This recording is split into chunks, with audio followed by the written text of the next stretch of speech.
Welcome back to News Geelong. The Harley-Davidson Motorbikes Toy Run is an annual Christmas feature in Geelong, and this week we saw a record number of 1,300 HDs roll and roar their way through our city on its way to Queenscliff in the most colourful and meaningful manner. The Harley-Davidson Toy Run has come of age now in its 21st year. Starting with only 21 bikes, they now have over 1,300 and they're ready to ride for charity for children. Another fantastic year with the Toy Run. How's it all started and where's it come from? This is the 21st year of the Toy Run. It started off with about 20 bikes. The Geelong Harley Owners Group originally designed this for a charity in Geelong. Originally it was for the Children's Hospital, and it's grown to what you can see today. We do quite a few different charities around Geelong, and the turnout has just been absolutely awesome. It's growing every year, isn't it, Dave? Yeah, look, again, as Andrew said, 21 bikes in the beginning, and then last year over 1,000 bikes. I don't know exactly what that was, Meryl, but over 1,000 bikes. So yeah, look, if you want to rally for a cause, the motorcycling community is amazing, and they get behind Bethany and Geelong, Coast Guard down at Queenscliff that help out on the day. Also, they're looking after a lot of kids at the Geelong Kids Ward too. So yeah, it's been fantastic, and again, we love our town. Now, I say this every year. People often think, bikies, and they're a pretty rough, tough kind of group of people, but you're all softies underneath. Yeah, we're all soft. Yeah, no, look, it's the same as we were talking to somebody early this morning here at the rally. If you're at a football club, you can have a few people that are a bit left of centre, and if you're a cricket club, left of centre, and the motorcycle industry is no different. We're, people that share a common interest in motorcycling, and obviously at this event we're Harley-Davidson focused. We're a mad, keen Harley-Davidson riders, passionate people. And, you're still going to have a few people that are left of centre. So I sort of don't like getting tagged with the rough and tough thing. There's a lot of people here that are business people, lawyers, doctors. It would surprise you all. I suppose from paupers to kings we deal with in motorcycling. Absolutely. And also Harleys have been around for this is, I think, their 111th year. So, they've had to survive on quite a lot of infrastructure. So, yeah, it's just amazing. And I would also like to thank the City of Greater Geelong for all their support, and the Coast Guard and the Borough of Queenscliff and the police, because without them, and also the Harley Owners Group for getting this all organised, but without all those entities and any that I might have forgotten, we wouldn't be able to do this. You're our stats man, apparently. Could you give us a few figures over the years?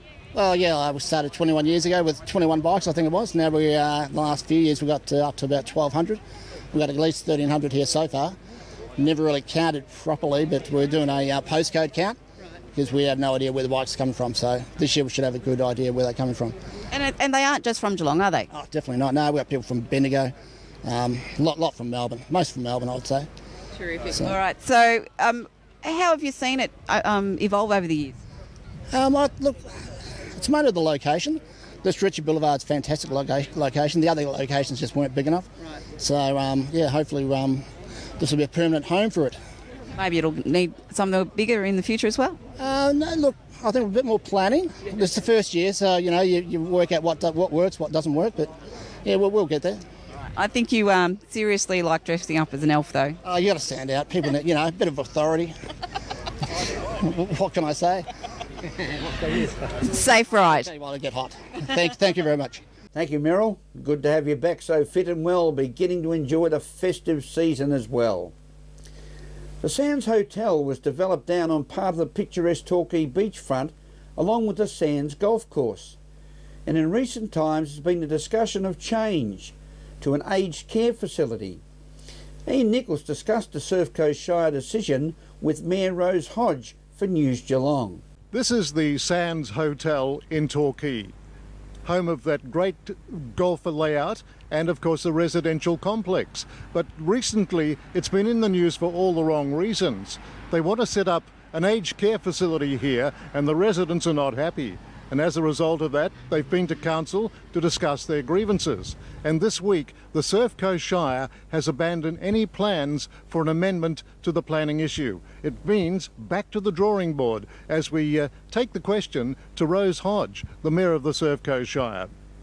Well, Councillor Rose Hodge, you've had a lot of things to deal with in your short tenure so far as the Mayor of the Surf Coast Shire, planning issues in particular, and one that's sort of on the move is the possibility of an aged care facility down there at the Sands. The council has now said that they will amend that. No, we're actually going to abandon it. The amendment's now been stopped, so that will give if the applicants want to redo it, they've got to come back with more information. But this gives the time now for the community to relax.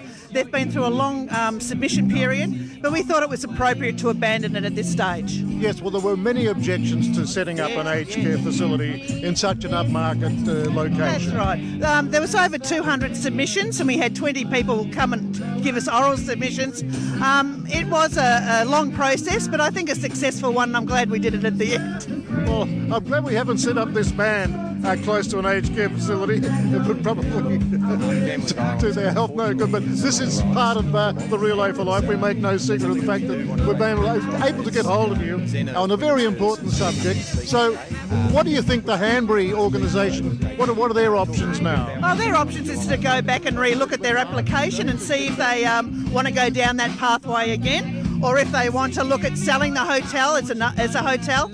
But they have got other options, but I haven't spoken to the owners at all. Well, we know that there are excellent aged care facilities in the region, and obviously council will look at the best and most appropriate place for them. Absolutely. There are other sites, so we're hoping that those other sites might be able to get the federal beds and hopefully make sure that we do get more aged care, because we're an ageing population down here as well, and we've got to make sure people can stay in the community.